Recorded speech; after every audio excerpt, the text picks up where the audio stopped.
Comment se déroule l'accouchement étape par étape? Le travail d'accouchement en lui-même est constitué en trois phases. La phase de latence, la phase active et la phase de décélération. Donc, l'accouchement déjà, il y a les étapes de l'accouchement. On a l'étape 1, le travail, l'étape 2, l'expulsion du fœtus, l'étape 3, la délivrance. Dans le travail d'accouchement, il y a la phase de latence, la phase active et la phase de décélération.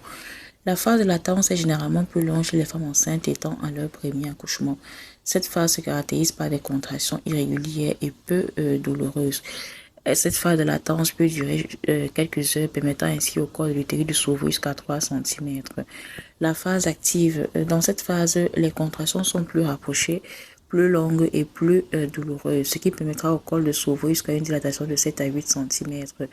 La phase de décélération, cette phase est la plus courte et la plus difficile car la future maman est épuisée. Ici, le col arrive à dilatation complète. Durant ces trois phases, la phase de latence active et décélérative, il se produit la descente et l'engagement du bébé dans le bassin. La descente du bébé dans le bassin peut durer 30 à 40 minutes à quelques heures. Cette descente fœtale qui est fonction de la présentation du fœtus sur la position de la maman suit différentes étapes. Phase d'engagement. Le bébé franchit le détroit supérieur du bassin. Pour franchir ce passage en forme de cœur, il doit se placer en diagonale afin de bénéficier du plus grand diamètre. Phase de descente. Le bébé descend dans le détroit moyen en se remettant droit, dos en avant, tête fléchie, menton contre la poitrine afin de présenter la partie la plus étroite de son crâne et passer l'obstacle des épines sciatiques. Dans le même temps, il effectue une rotation. Phase dégagement. Le bébé franchit le détroit inférieur du bassin. Alors, la deuxième étape de l'accouchement, l'expulsion du fœtus.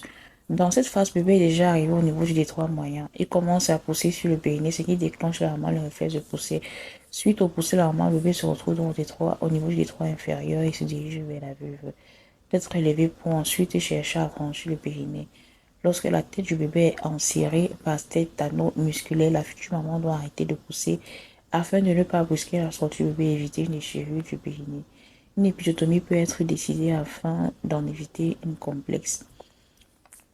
Millimètre par millimètre, le gynécologue ou la sage-femme guide la sortie de la tête, puis une fois celle-ci dégagée, la dirige vers le bas pour libérer une épaule, puis vers le haut pour dégager l'autre.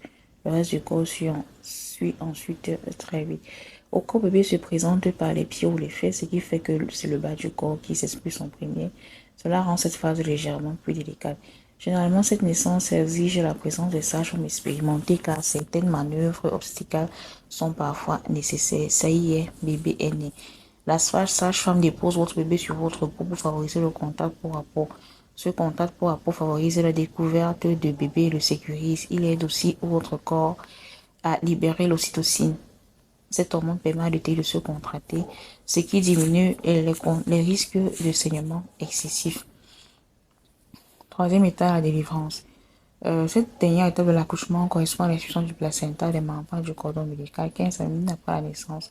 Elle se déroule en trois étapes, le décollement du placenta, l'expulsion et l'hémostase. Si le placenta n'est pas complet ou si les saignements sont normalement importants, une révision utérine est réalisée. Ce geste consiste à introduire une main dans l'utérus afin de vérifier qu'il ne reste aucun fragment de placenta ou des membranes. Bon, il pourrait arriver que la femme subit l'épisiotomie ou encore il pourrait arriver que l'épisiotomie ou la déchirure est recousue, c'est ce que je voulais dire. La suture se fait sous anesthésie locale. Plusieurs couches de tissu doivent être réparées avec des fils résorbables. Le vagin, le muscle et la peau. Généralement, la cicatrisation est obtenue en quelques jours. Bravo, vous avez traversé avec bravo ces étapes. Vous voilà devenu maman, méritant ainsi un bon repos. Tout n'est pas fini car maman passera 2 heures en salle de naissance durant lesquelles seront contrôlées son pouls, sa tension, mais aussi la rétraction urinaire et les saignements.